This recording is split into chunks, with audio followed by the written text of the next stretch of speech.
Joining me right now in an exclusive interview is Republican Senator from Tennessee, Lamar Alexander. He sits on the Senate Appropriations Committee and serves as chairman of the Health, Education, Labor, and Pensions Committee. Sir, it's good to have you on the program. Thanks so much for joining us. Thanks for inviting me. So why did you vote for this bill that did not include border security, sir? I wanted the government to be open. Yeah. I mean, I would have voted 10 times to open the government. We should never, ever close the government down as a bargaining chip in a budget negotiation, whether it's border security or Planned Parenthood or military funding or anything else. It ought to be the chemical weapons of real warfare. It ought to be off limits. Yeah, it's a fair point, sir. So let's talk about the next 3 weeks and what it looks like. You've got another now deadline, February 15th. Are we going to see money for the border wall?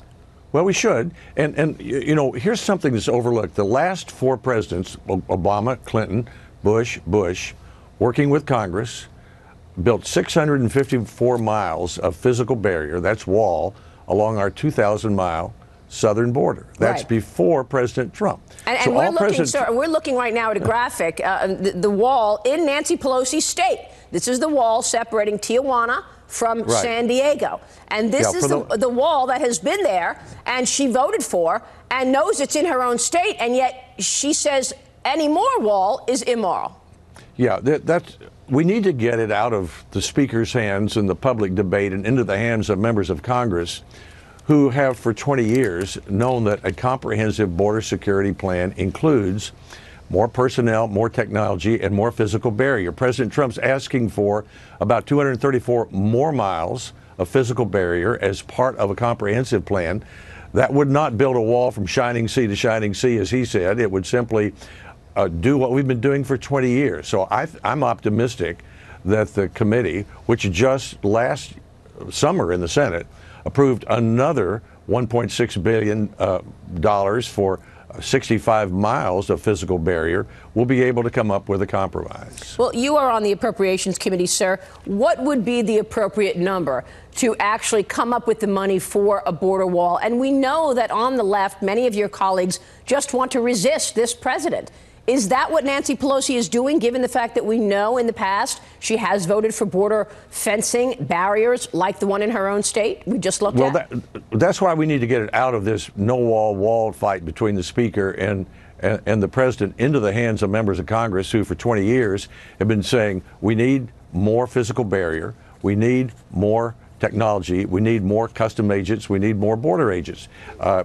We can do that just as we did for President Obama, Clinton, Bush, and come up with a reasonable number for all of those things as part of a comprehensive border security. Remember, even if all of the physical barrier wall that President Trump asked for were approved, we'd still have about 1,000 miles of the southern border that would not have any sort of wall on it, and he would not have asked for any sort of wall on it. So this is a very reasonable request by the president. He's done what they asked him to do, which is to cooperate in opening the government. It's now time for them to be reasonable and do again what they've done for 20 years working with other presidents. So how can you do that? Can you actually get it out of the Speaker's hands and this fight between Nancy Pelosi and Donald Trump, get it firmly in Congress's hands and have practical solutions? Do you think that's possible? Actually, that's where it is now, and that's what we suggested 3 weeks ago. So we have a conference committee. It includes senators and House members. They're already structured. They're ready to meet. They're the ones that have in the past approved, as recently as last year in the Senate, more technology, more personnel, more physical barrier, and so it'll be their job then to recommend to the House and the Senate and the President what a solution is. And they'd be smart not to recommend something the President couldn't sign, because under the Constitution, if you want a law, the President has to sign it. So they'll be checking with him, and I'm sure checking with the leaders of the Senate and the House along the way. But it won't be this highly publicized stuff where the President comes out and says wall, and Nancy comes out of her office in 5 minutes and says no wall. Right. That's not the way you get a result. That's right. But you said, you know, let's get it out of that fight and into Congress's hands so that something can be done about it. Do you feel that you and your colleagues will have the power to do that? Because we know that many of the incoming Democrat freshman congressmen actually are moderate, and they want to get things done. They signed a letter, sent it to leadership, saying, we don't want all of this bluster about investigations. We want to get things done for the American people. Will they have the influence? Will you have the influence in order to get this done, get it out of the fighting words and actually toward border security, including fencing? Well, we'll see. But most of us learn after we're here a few weeks that it doesn't take much courage or skill to take a position. You can stay home and do that.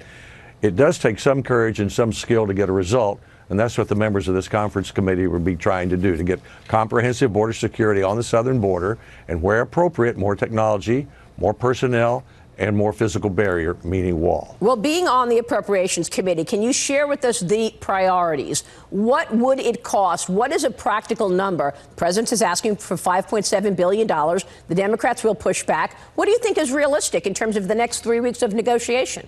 Well, I can give you the number that was approved by the Senate. Last year was $5.7 billion, $1.6 billion for new physical barrier or 65 miles of wall. Now, the president's in the middle of the year said, well, we've got a problem on the border that I didn't anticipate. We need another $7 billion. He's asked for $4.1 billion for a physical barrier of that. That's what the Congress will consider. That's what the conference will talk about. And the Republicans will support what the president asked for. The Democrats will say, well, I'm skeptical of that, but there's some other things I'd like to see in the immigration policy. You put the two things together and get a result. That's what we normally do. That's what we did with Presidents Obama, Clinton, Bush, and Bush. That's what we should do with President Trump. Now, you make a lot of good points, sir. Let me ask you this. Let's say in the next 3 weeks, Nancy Pelosi digs in and says, absolutely no more than $1 for any wall or fencing. Will the government close down again? The government should never close down. So what are you going to do? I would hope that the speaker, well, I always vote to open the government, period. But I hope the speaker would do, she's taken her position, the president's taken his.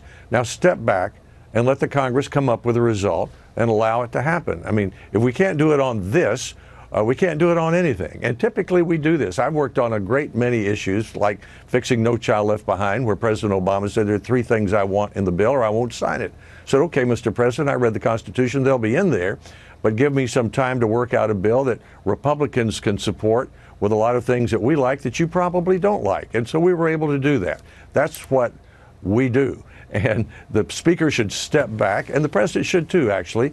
Give us these 3 weeks to try to get a result. I think we can. Senator, it's good to have you on the program this morning. Thanks so much. Thank you, Maria. We appreciate your time this morning, Senator Lamar Alexander. As President Trump works to strike a deal with lawmakers on border security by that February 15th deadline, more than 24 House Democrats say the president now deserves a vote on wall funding. One of them joins us next.